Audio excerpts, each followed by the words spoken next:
The following program is presented by the Metropolitan Library Service Agency.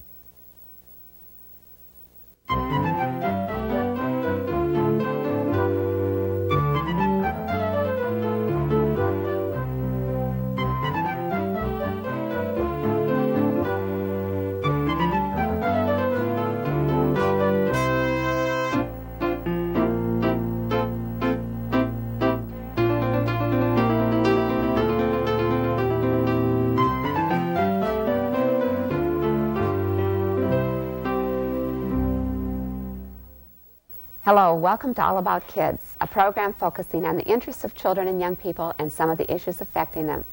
Our guest today, editor-publisher Bruce Lansky of Meadowbrook Press, has recently edited an anthology of children's poetry, Kids Pick the Funniest Poems. Bruce will be interviewed by Molly Cooney, a senior at Benilde-St. Margaret High School and an aspiring writer herself. I cannot go to school today, said little Peggy Ann McKay. I have the measles and the mumps. A rash, a gash, and purple bumps. I remember that poem. That was one of my absolute favorites when I was in second grade. I even recited it for my class. Tell me, how did you go about collecting all these wonderful poems into one book? That's a great question. I'm kind of knocked out. When my kids were younger and when they were pretty much in the same second grade and first couple of grades of school, I used to read these poems to my kids. And the problem that I recall is there were very few poems that they loved and that they asked me to read over and over and over again. But they were the same few poems. Most of them were Shel Silverstein poems. And I began to wonder what else I could read that would enthrall them and that they would memorize and quote back to me, and that could keep them occupied without watching TV all day. Right. What I did was I set about collecting poems slowly. And at the time, I don't think I was a publisher, which I am now. I publish books. But I began to acquire a collection of poems that I thought were kind of nice. And as a part-time occupation, without ever imagining that it would lead to a book, I would ask people for their favorite poems and sort of acquire a collection. But recently, I got the idea of putting some of the poems I discovered and then together into a book, and actually finding the very, very best and the very funniest poems and putting them into one book. It was a huge undertaking. Yeah, imagine. I read 300 books, which included over 20,000 poems. And I pretty much used these little stickies, these little Post-its, to note the ones I thought were pretty funny. And then what I did was I typed them on a piece of plain paper and gave them to 10 teachers throughout the Twin Cities area. And I asked those teachers, usually they'd have 20 to 30 kids in a class, to read them to the students in their class.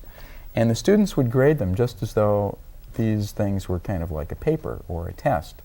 And they'd grade them A, B, C, or D. So the students actually, the students did kids them. Looked at these poems Right. and said, this is my favorite, this is the That's best. exactly right. And what would really happen was the teacher would read them and the students would laugh or grin or smile, or they'd say, oh, you know, yucky or terrible or horrible. And then everyone would write down a grade. And what we did was we would get back the grades from all the students and tally them up. And out of 500 poems that we tested, there were only about 120, somewhere around 100 or 120 that the kids liked. Really? Which told me something really interesting. It told me that about 1%, I mean, I tested 500 out of 20,000, which is what? Is that 4%? It's some tiny like number. that. Yeah, it's a tiny number. Let's see. 20,000, 2,000 would be 10%. I tested about 4%. Right. Of the 4% I tested, kids liked about a third. So that's saying that about 1 to 2% of all poems written for kids Kids want to read. really, really like. And if you're a parent, you know that there are certain poems like the ones that you liked The other one that you liked was the other Silverstein poem that was your favorite? Yes, about Sylvia taking the garbage out. And That poem is in this book. yeah. Because the wild thing is, I read through all of Shell's books, and I picked out about the 10. There were about 20 poems of Shell is about the best. Right. And I picked out about 20 of his poems to test, and kids liked somewhere between 5 and 10 of them. Shell had more poems that everybody liked. But I also picked poems from Jack Polutsky, who's very popular, Jeffrey Moss, Judith Viorst is very popular. Then there were some classics from Ogden Nash. I read poems from England, Canada, and Australia. And I just found poems in whenever I traveled, I went abroad and I kind of would, when I went to England and Canada, I went through all the bookstores there to see what they had. And this is an amazing collection of poetry. It just contains the gems and the keepers and the ones that kids say, read it again, please. And that's what's in this book. And so if you're a teacher and you have this book by your desk and you want to give the kids a treat, literally pull it out, open it to almost any page, and it will really be a treat. If you're a parent, the cool thing about this book is that you read a poem and the kids laugh, and for once they're not laughing at you, But with you. They're laughing with you. And they think you're kind of funny, is kind of the deal.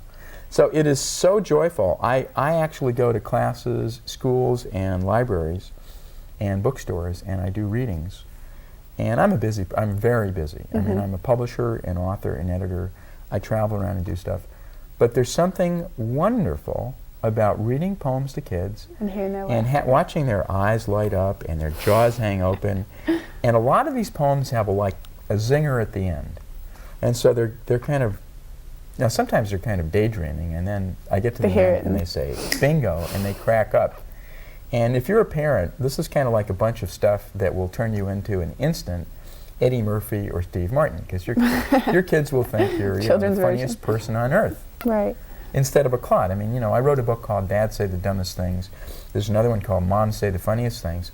And it's all the stupid expressions that we parents use to, keep kids in line, more or less. And kids always groan. They say, oh, Dad. Again, oh, Mom. again. And we're saying, if I have to say this one more time, you'll go up to your room. And the kids are saying, Mom, give me a break, really. So they're used to telling us, go jump in the lake. And here, we read this stuff, and they say, stay a little longer, cool. read it again. Yeah. Right. And this is awesome bedtime. If you want your kid to go to bed, this is the thing that you kind of bring up to bed, and you say, okay, bedtime, we're going to read some poems, and they say, oh, yeah. Yes, I read some of them. I have a 9-year-old I'll little get right into my pajamas. I'll clean my teeth. I'll be jump right into bed. No prob. So it's kind of neat. What were you saying? Right. Well, I have a 9-year-old little sister, and I read some of the poems to her, and it was usually right before bed because that's the way it worked best to read it to her. Right. And she loved it, and she'd never want to go to bed, and I'd sit and read them. It's one of the biggest problems she's that parents have is getting kids into bed. And there's a sequence in my book, Dad Say the Dumbest Things, all the tricks that we parents use. And because what the kids are saying is, I need another glass of water, or they're saying, there's a monster under my bed. They're saying all this stuff, and what they really want is you to keep, Just kind of hang out for a while. Right, hanging out. What they really want is a parent to kind of spend some quality time. And if you really want to spend quality time, this book kind of does it. And I almost think that, just to let people know what we're thinking about, or what we're talking about, here is a poem that I just want to read. It's very short. Okay. And this isn't as funny as the rest of the poems in this book. This poem is thought-provoking in the sense that it's tricky to figure out. It's a pun, based on a pun. And I almost want to show you the illustration, if I can. It's called Night Night, and it's spelled night, N-I-G-H-T, comma, K-N-I-G-H-T, night, night. I'm going to hold it up if I can do this. I don't know if you can kind of get in here and look at this illustration. There's a picture of two knights on a double bunk bed, and you can see that, it's nighttime outside because there's a moon there. And one of the knights has this little teddy bear. And by the way, what you're discovering is the illustrations in this book are absolutely darling. They're done by Steve Carpenter, who illustrates Hallmark cards. He's actually a vice president for Hallmark. I'm going to read this poem, and if you have a little child who's kind of bright and perceptive, this is a great way to get that child kind of thinking. Night-night said one night to the other night, the other night. Night-night, night. Now that's it.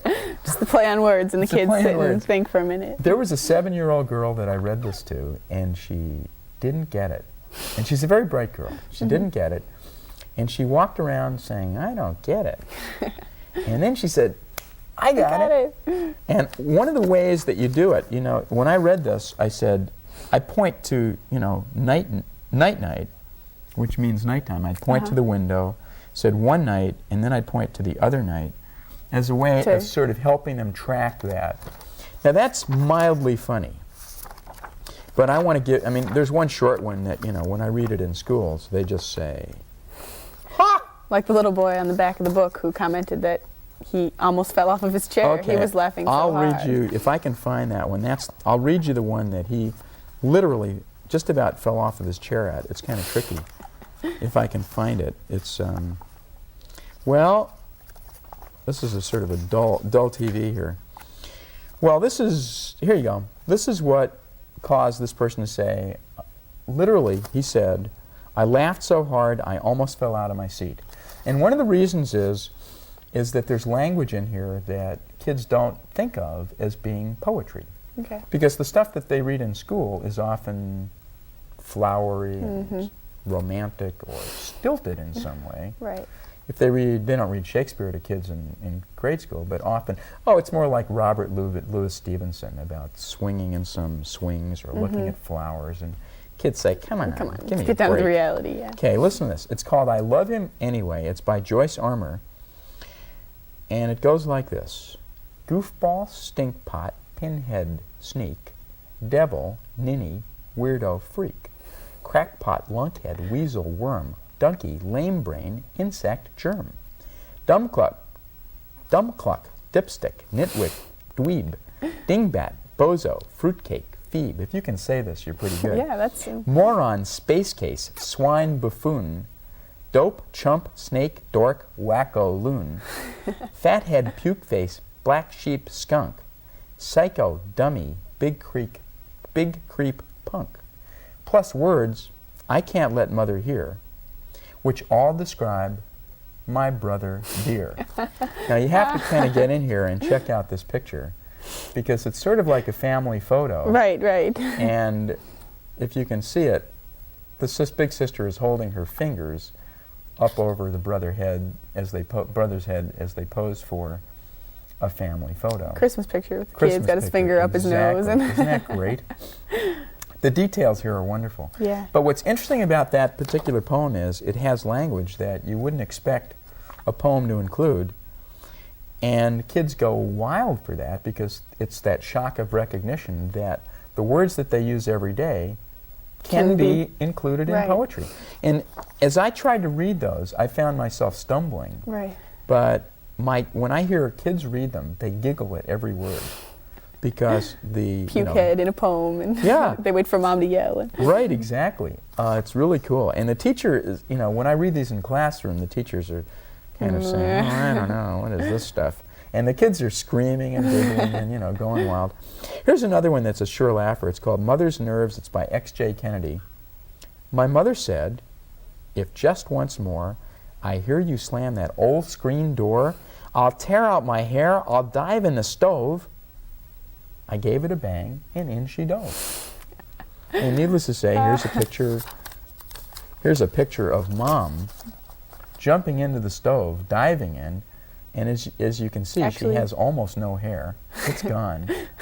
And it's just this wonderful... She's actually fulfilling the threats that for years she said, I'm going to do this, I'm going to do we it. parents do this stuff. We say the stupidest stuff.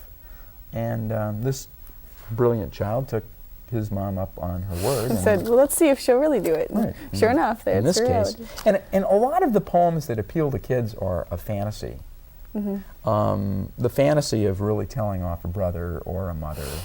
The fantasy of, what could I possibly, kind of getting back at the world. I've read some poems that kind of relate to kids. There's one poem that parents will like, and I'm amazed that this scored so well. It's called TV. It's by Eve Merriam. I'm amazed that kids like it so much. But I just want to read it because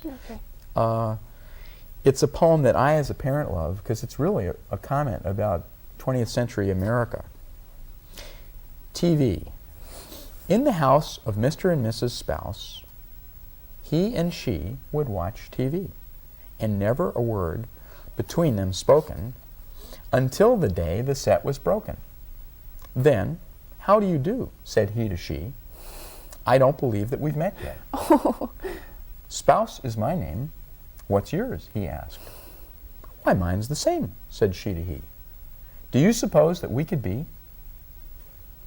But the set came suddenly right about, and so they never did find out. Now, can you believe that poem? Kids find funny, and it's what's really it's all about what's going on today in 20th century America. Yeah. Kids kind of get it, but parents realize that. I mean, that's kind of why the book exists, is because when kids sit watching TV. Now, this is about parents watching TV, but or adults. But when kids sit watching TV, there's no interaction, and it's as though they're all alone in a way. When kids are reading a book, and especially when parents are reading a book aloud to kids, there's a giggling interaction back and forth. You weren't trying to laugh, but this They're is funny. kind of a funny thing. Yeah. But a parent can then talk about this thing and saying, "That's why I don't want you to watch TV all day." I used to say, here's a parentism. I used to say, if you watch TV, your brain will rot. Your brains will turn to mush. Did your dad say that, or Mom? Yeah, oh yeah. Brains will turn to mush. And in my book, I think I added that your IQ will go down 20 points. Yeah, that's what they'd say. Studies show that, children get dumber as they watch TV. You don't want to get dumber, so. Right. Well, the interesting thing about it is, as you probably know, you're a college senior? High school senior. High school senior, Right. and you're thinking about going to college, and you took the SATs, right? Right. Did you sweat through those things? Oh yeah. Take them a couple of times? Actually, I did, yes. Okay, well, and the reason is that, when you practice them, you get a little bit better More at them. comfortable. The interesting thing is, what studies show is that kids that read a lot have do much better in school and have much higher verbal SATs. Right.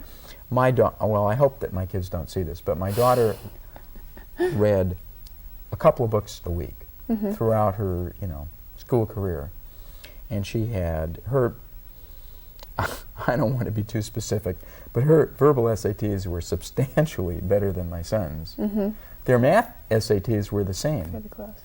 but the verbals were different, and the major reason was that my son, the only books that he would read were, Garfield and And when the teacher said, Far read it. Side and things like that. I mean, he would read just, funny kind of cartoon books. And my daughter was reading Wuthering Heights and Jean Owl's books.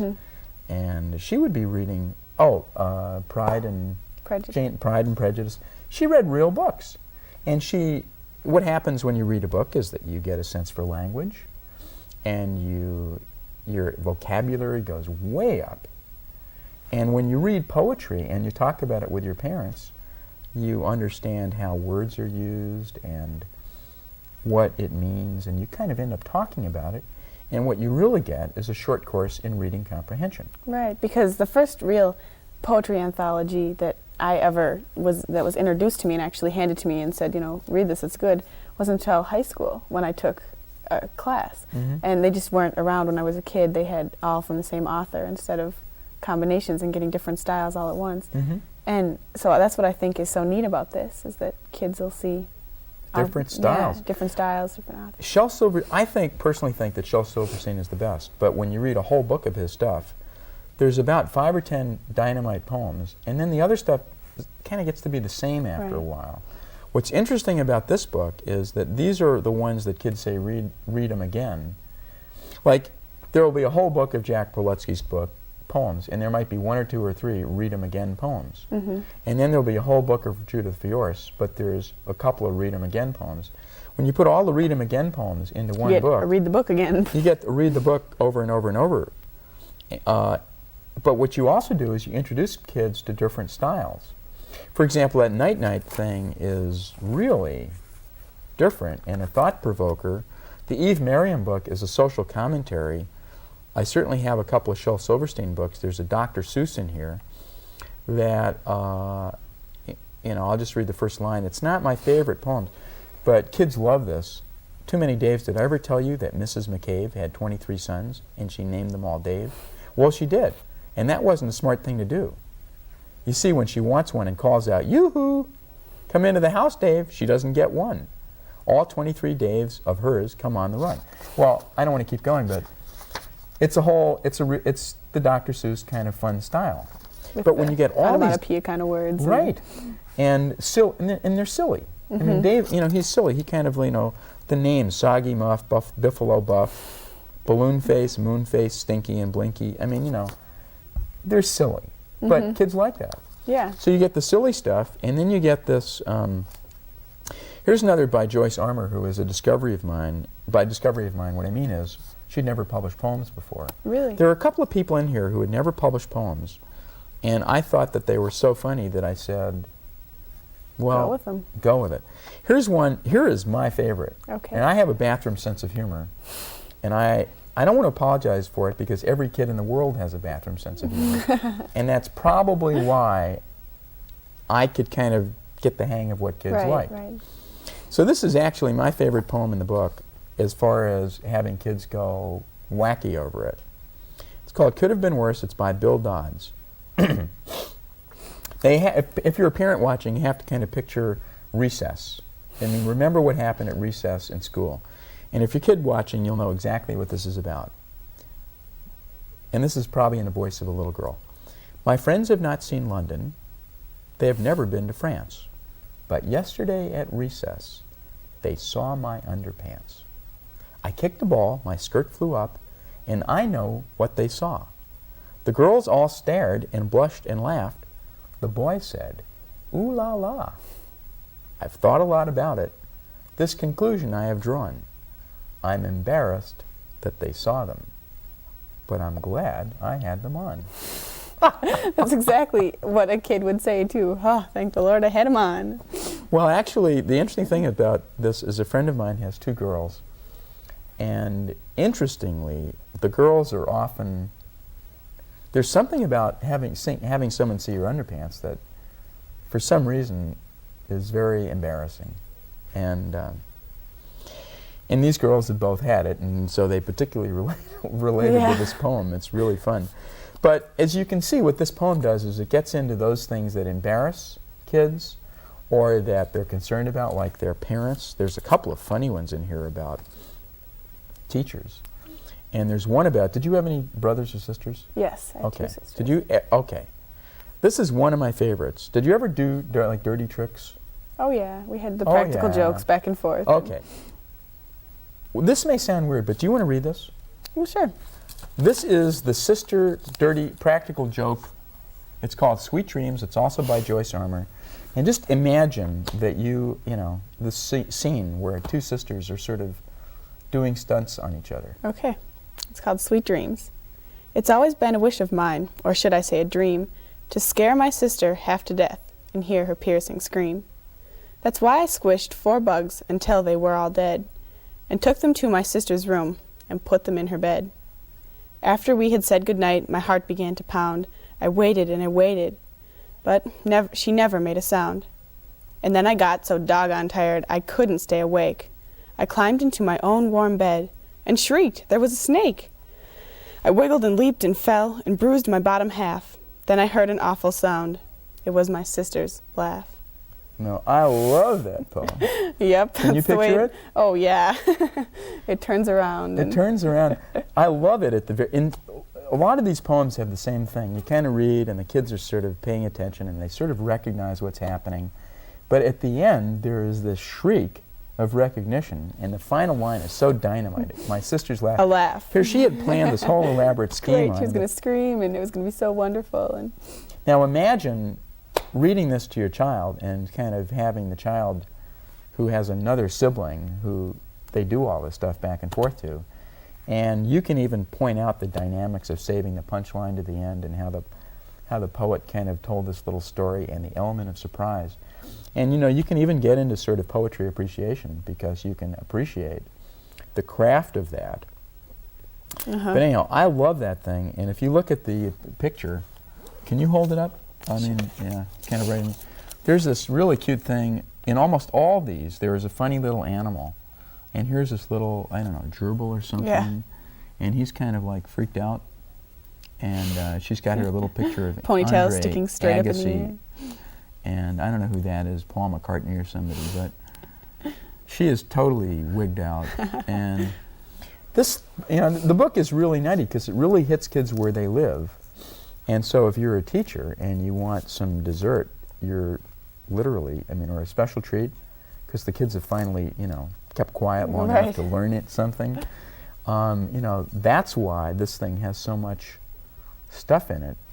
And when I go to bookstores, and kids walk by, I said, come on over, I bet I can make you laugh. And by the way, in the back of the book it says, bet you laugh.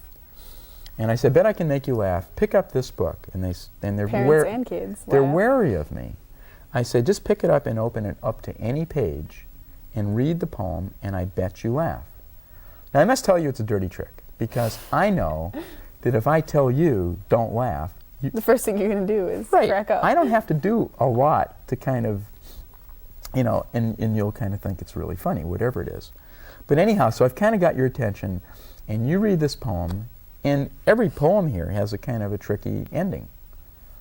So you can't help yourself, and a little smile or grin quickly turns into a laugh because you're trying not to laugh. So the book is a sort of a dirty trick like that, because literally everything in it will pretty much has a twist on it that will kind of get you to giggle. I've heard horror stories from parents.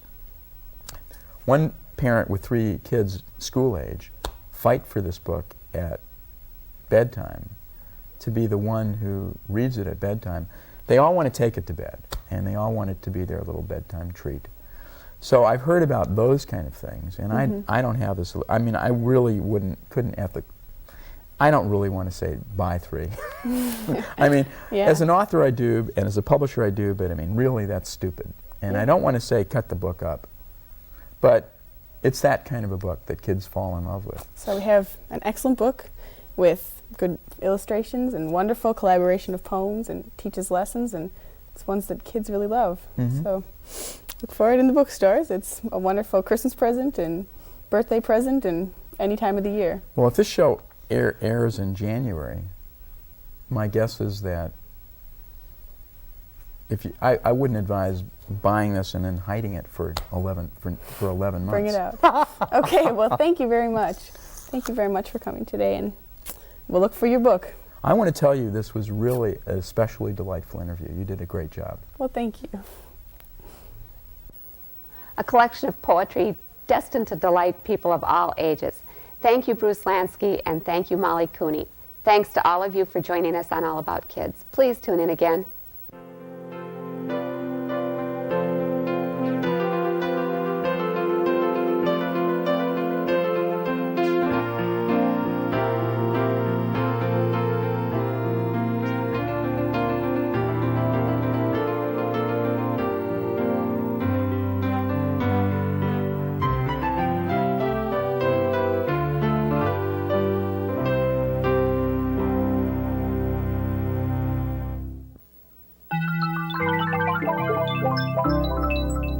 This has been a presentation of Hennepin County Library in conjunction with the Twin Cities Metropolitan Library Service Agency. We thank you for watching, and we hope you visit your public library often.